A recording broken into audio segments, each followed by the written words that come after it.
I can guarantee you, if you don't do this, your business will die. Stay tuned. Peace and love, everybody. How we doing out there in YouTube land? It's Richard, owner of Cuttin Up Lawncare Development. Quality gets quantity. I wanted to talk to you briefly about the death of your business. And if you don't do this thing, your business will die.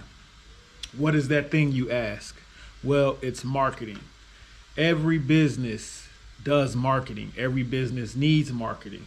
Something that you didn't know or you may not have thought about. The Army has a marketing budget. So whether you just starting out in your business or you're very well seasoned in your business, you have some form of marketing, okay? And we're going to go into that briefly and talk about it today. So, as always, I have my notes with me because I want to make sure you guys have the information that I have access to so we can grow together and we can learn together, all right? So, let's get into it. Marketing is important because it helps the growth of your business. Marketing is a way for people to see you, for people to hear about your business.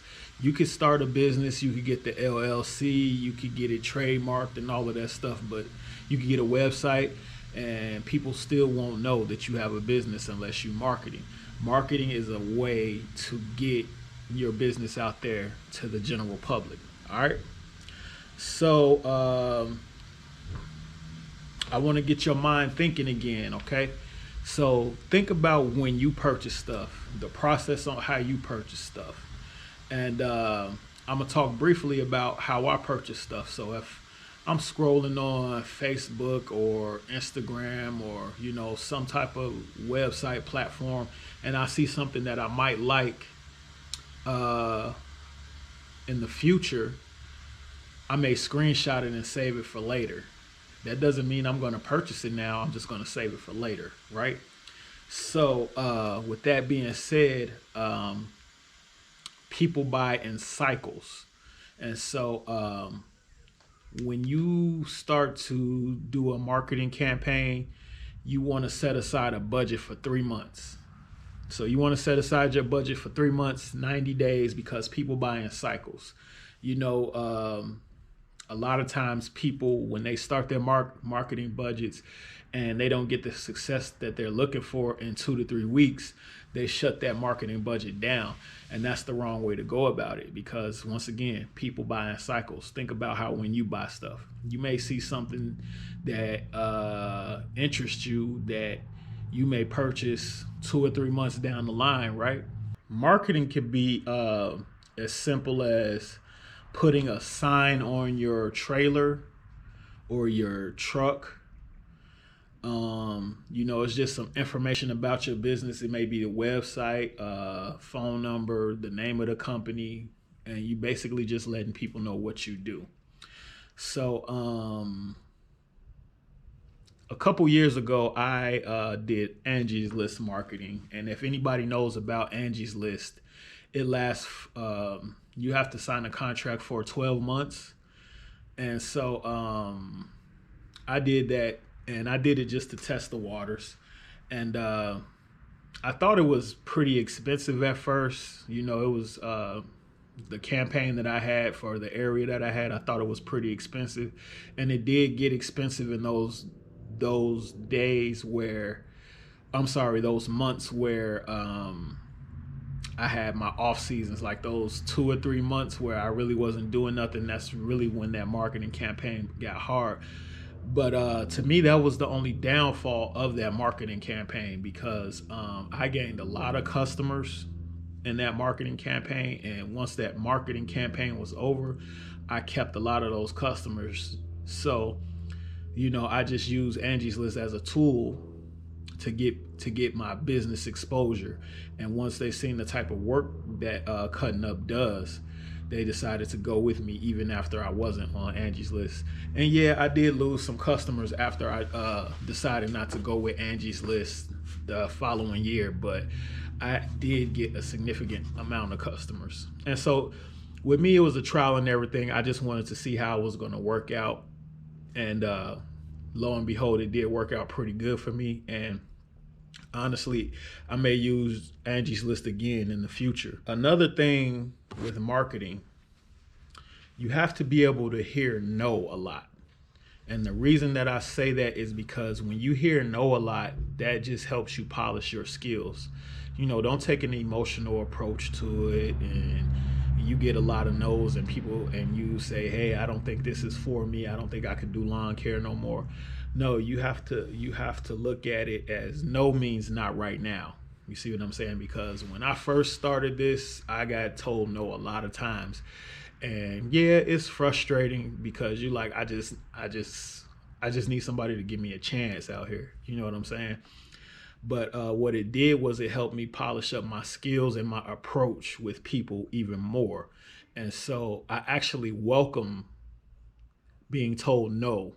You know what I'm saying? Because I have rebuttals for no, and just based on experience, I could give you pointers on why I don't think that's a good idea. And even if you still decide not to hire Cuttin Up Lawncare Development, I'm not going to have hard feelings about it. If you're one of my clients' neighbors, I'll still wave at you when I pull up and service their property. It's no hard feelings. So I want to read something in this book that about marketing that I think would stick out to people. And so it says, very few people see an ad and immediately go out and purchase that service.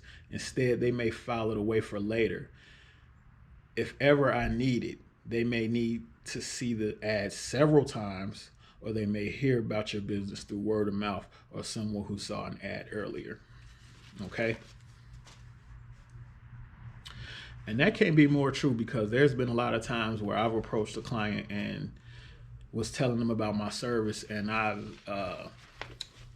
was told no, or I'm not interested. And then I started getting more clients in that area, and then all of a sudden they came around and was like, it was kind of funny. They came around and made it seem like they never met me or anything, and I didn't make it weird. I didn't say, hey, remember you told me no 3 years ago? Or I just I played along, and long story short, they're one of my clients. So that's something you want to think about. And then another thing I want to read to you is, hands-on experience is the fire in which true leaders are forged.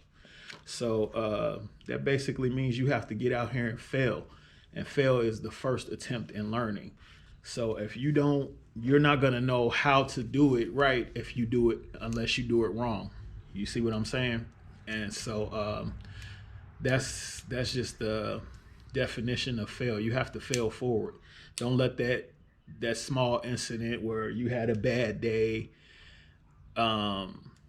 change the whole dynamic of your company. Just because you had that one bad day, that doesn't mean you're going to shut down shop, right? I hope not. One thing, when you hear no, you have to lose all emotions unless it gets disrespectful.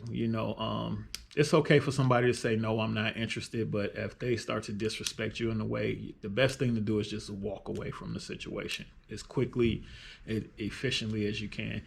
The good thing about owning your own business is you get to deal with the customers you want. You don't have to deal with somebody just because a boss said, hey, you have to be nice to this person. If you don't feel like dealing with this person for whatever reason, they don't they go against your morals, or for whatever reason they just mean, or for whatever reason, you don't have to deal with them, right? Or they're cheap, or it's a million reasons that you could deal with somebody or not. So that's just the good thing about owning your own business. Either you can deal with them, or you can't. Simple as that. Another form of marketing is pitching to your existing customers. And I'll give you one example. Like I've had a customer for, I want to say 2 to 3 years, and they would wait until their yard would get like ridiculously high. And I told them, I was like, look, you can save money if you just let me consistently do your yard every week or every 2 weeks. it would be this price compared to this price that I'm charging you. And the reason being is that you're stressing out my equipment. It takes me longer to do your yard and, things of that nature. You know how it goes when you have to do an overgrown yard. It takes longer and, you might have to go over it 2, 3, maybe even 4 times to get that look that you would normally get if you was just doing that yard 2 weeks.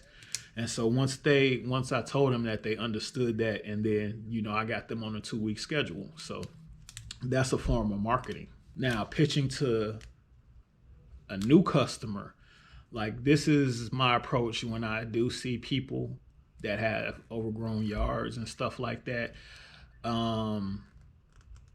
I let them know that the price is going to be this price to get your yard back in shape.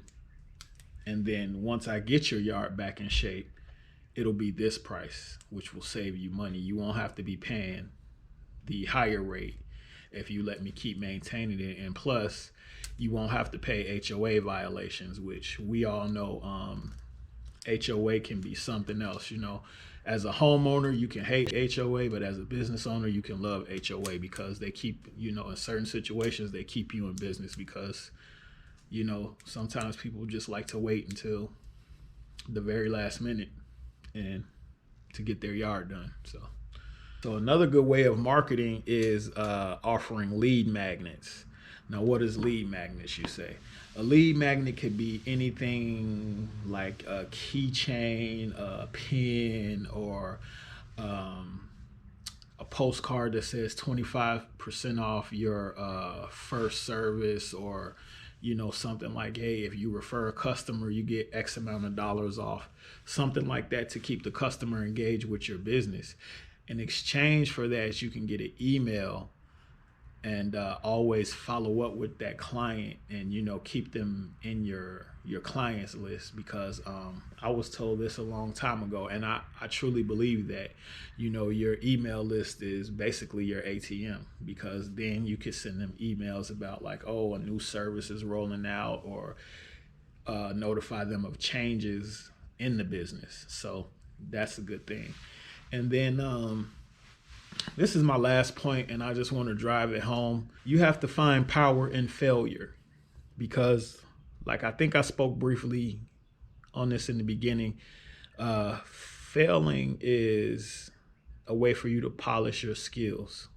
You see what I'm saying? So don't let that word trip you up, because when I first started out here, I started with a lawnmower and a broom, and I don't even know honestly why I had the broom. I didn't know anything about edging. I didn't know anything about trimming the hedges or anything like that. But I got out here and I got started, and I kept going until I learned.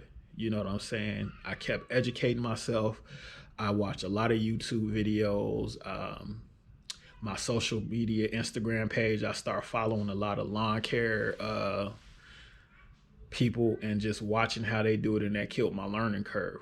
But you have to get out here and do it wrong, or else how are you going to be able to do it right? You know what I'm saying? So with that being said, those were just a couple of quick points I wanted to give to you guys, something for you to think about. And also, I would like to also hear some of you guys' marketing tips and your the way you guys market your business and stuff like that, because I'm also on here to learn, not just give out information. You see what I'm saying? So yeah, let me hear about that. I know it's Super Bowl Sunday. I know we getting the wings ready. I know we getting the chips and the dip ready. Who y'all going for? You know what I'm saying? Me, I don't really have a favorite team. Even though I'm from Chicago, I don't have a favorite team. I just like to see good football. So may the best team win. But on that note, y'all have a good day. Be safe out here. Practice just being safe, and listen, get yourself in position and get ready, because in Georgia, we got about maybe one more month and we finna be back cutting up. You know what I'm saying? So make sure your equipment is intact.